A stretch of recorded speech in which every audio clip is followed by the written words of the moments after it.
Bayangin kalau tubuhmu bisa ngomong, kira-kira apa yang bakal dia bilang? Mungkin dia bakal protes. Kurang lebih kayak gini protesnya. Hei, aku capek banget nih. Atau, kenapa? Kamu kok gak dengerin aku? Kadang, kita ngerasa lelah padahal tidur cukup. Sakit kepala tanpa alasan yang jelas. Atau gampang kena flu meskipun udah jaga pola makan. Aneh kan? Tapi bisa jadi itu cara tubuh kita buat kasih sinyal kalau ada yang gak beres. Tapi sinyal apa? Kenapa harus lewat rasa sakit? Apa yang sebenarnya terjadi di dalam tubuh kita?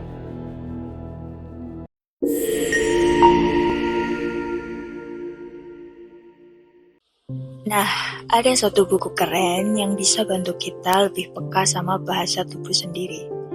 Judulnya, Dengarkan Tubuhmu, karya Liz Bourdieu.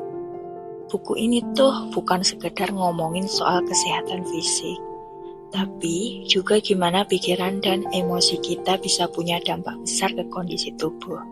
Serius deh, pernah nggak kepikiran kalau penyakit tertentu itu bisa jadi cerminan dari masalah emosional atau pola pikir yang kita punya? Kenapa sakit kepala bisa datang setelah hari yang penuh tekanan? Kenapa perut bisa sakit ketika kita merasa cemas? Kenapa ya tiba-tiba muncul jerawat saat kita sedang stres?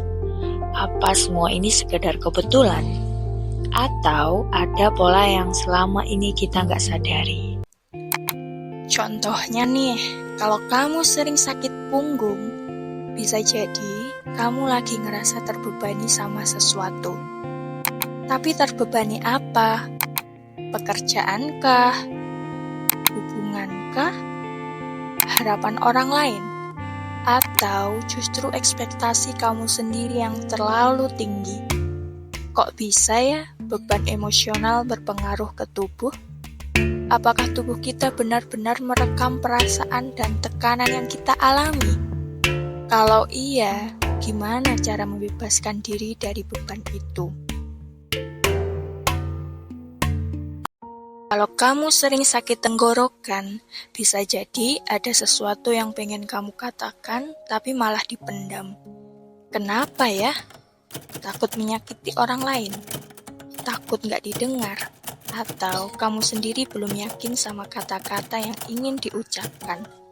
Apakah ada hubungan antara komunikasi dan kesehatan tubuh kita? Kalau kita sering menahan diri untuk gak bicara, apakah tubuh kita akan terus-menerus protes?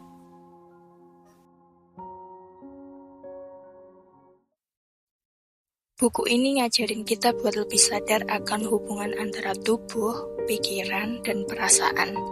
Jadi, daripada sekadar minum obat setiap kali sakit, kenapa nggak coba selidiki dulu apa yang sebenarnya terjadi di dalam diri kita? Mungkin ada sesuatu yang perlu diubah, entah itu kebiasaan, cara berpikir, atau bahkan hubungan dengan orang lain. Kok bisa? Karena tubuh kita itu pintar.